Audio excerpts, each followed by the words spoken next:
Hello and welcome to Short Scary Stories. As always, there are 3 scary stories in this video. Please subscribe so you'll never miss a beat. On to the stories. One weekend in late August, my parents left for a 2-day trip to the neighboring state of Arkansas.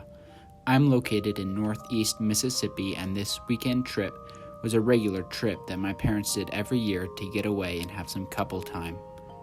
Nothing ever happened unusual while they were gone. That is, until their last trip. Everything went as planned for the first day, and after locking the doors for the night, I was settling in to watch some YouTube and chill for the rest of the evening. My friends were all working, so I was all alone that night. It didn't bother me though, since I was 17 years old and I was used to living in this part of Mississippi. I got hungry around 11 p.m. and went downstairs to make some toast. I pulled out the necessary supplies and buttered up 2 crisp slices of bread. I was facing the kitchen bench eating for a good 5 to 10 minutes. It was late and there was just the light of the dining room on. I got this weird feeling that I was being watched, but I chalked it up to being some late night nerves. I went ahead and cleaned up the toast, and I was starting to head upstairs when I turned around to look one more time at the kitchen. When I turned around, I was horrified to see every single drawer in the kitchen open. I had only had my back to the door for a few seconds, and it was not possible for someone to do this.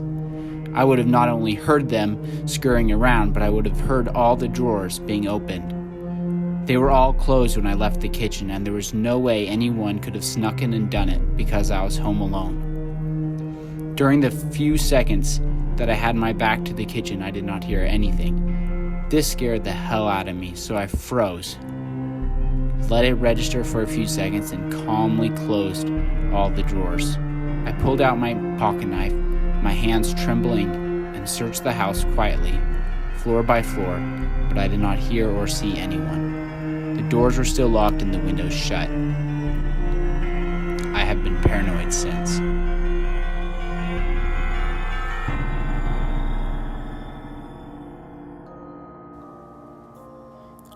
I was 23 and living in rural Ogden, Utah. I worked at a small gas station for extra cash as I was finishing up my college degree. I would usually work nights from 2 to 11 as it fit my school schedule well. I was usually alone, and this being a rural gas station, we usually did not get very many customers after about 9:30. It was easy money that I desperately needed. One particular night at around 10:30 p.m., I was getting ready to close. I had a homework assignment due at midnight, and I wanted to rush home the second the station closed so I could finish it and submit it on time. I was finishing sweeping the lobby as it was fall and several leaves had blown throughout the day. As I was brushing the last few leaves into the dustpan, I heard tapping from the window outside. I turned to see an older man wearing rugged clothes. He was just standing there smiling at me with this creepy grin. I motioned towards the door thinking he might have been confused on where to enter, but that was a huge mistake. Looking back, I should have instead run and locked the doors. He continued to stand there for a few seconds, just smiling at me before he turned and walked into the direction of the door. I thought it was odd, but this being a gas station, we usually do have low-life customers. He opens the pushing door and steps inside. I ask, "Can I help you, sir?" He looks at me with a grin and says, "Are you enjoying your last day on Earth?" I froze. I knew I probably should call the cops at this point, but I did not want to make the homeless guy know that I'm scared. I simply just reached below the counter and grabbed my cell phone and held it tight. The man just stared at me, and I stared back, frozen, for what seemed like 10 minutes, although it was probably only a handful of seconds. He then turned and walked out the door. I called 911 and reported the incident to the officer, but after the grounds were searched, nothing was found. I locked up shop that night, never to return. I called my boss and quit remotely because I did not want to take a single step back there. What's scariest about the story is what could have happened if he did not just leave. It still gives me goosebumps to this day.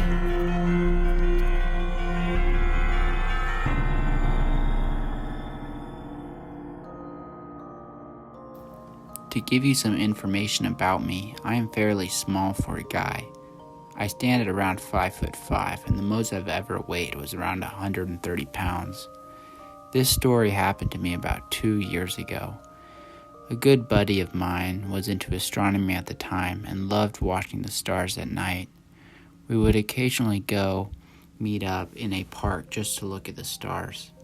We lived in a small city in Wyoming, so there was very little light pollution and the stars were quite a sight at night. This night we decided to meet up at the park at 11 p.m. to chill and have some beers while pointing out constellations. I didn't have my license at the time of this story despite being far old enough to drive. We lived about 3 miles away from each other and his car had broken down the week before, so we decided that we would both walk to meet at the local park, which was conveniently located about halfway between our houses. I left my house at around 10:30 p.m. so I could make it to the park by 11. This was a quiet neighborhood in a not so good part of town, but rent was cheap and that's all I cared about. On this particular night, nobody was out, which I thought was a bit strange since it was only 11. It was a chilly night, so I fast walked, hoping to warm up a bit. About a half mile into my walk along a side road, I noticed an older car driving slowly behind me. It kept coming closer until it pulled over in an empty lot just a few feet behind me. The car wasn't entirely into the lot, just halfway hanging out onto the road. I half expected it was just a kind stranger wanting to give me a ride, but I wasn't about to take any rides from anybody, especially in this neighborhood. I kept pacing forward and trying to ignore the car behind me. The car just sat at the edge of the lot, the engine still running.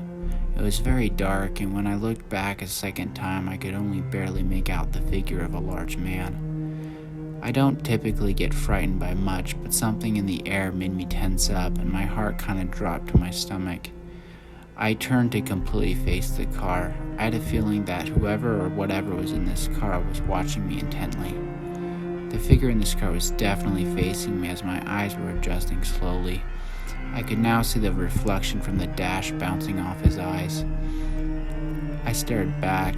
I figured he was about to yell out at me, but he just sat there quietly in a strangely menacing way that I've only seen in movies. I did a small wave at the figure, letting him know I saw him, and waited for some kind of communication in return. He didn't budge and just stared at me intently. I returned to pacing away, this time slightly brisker.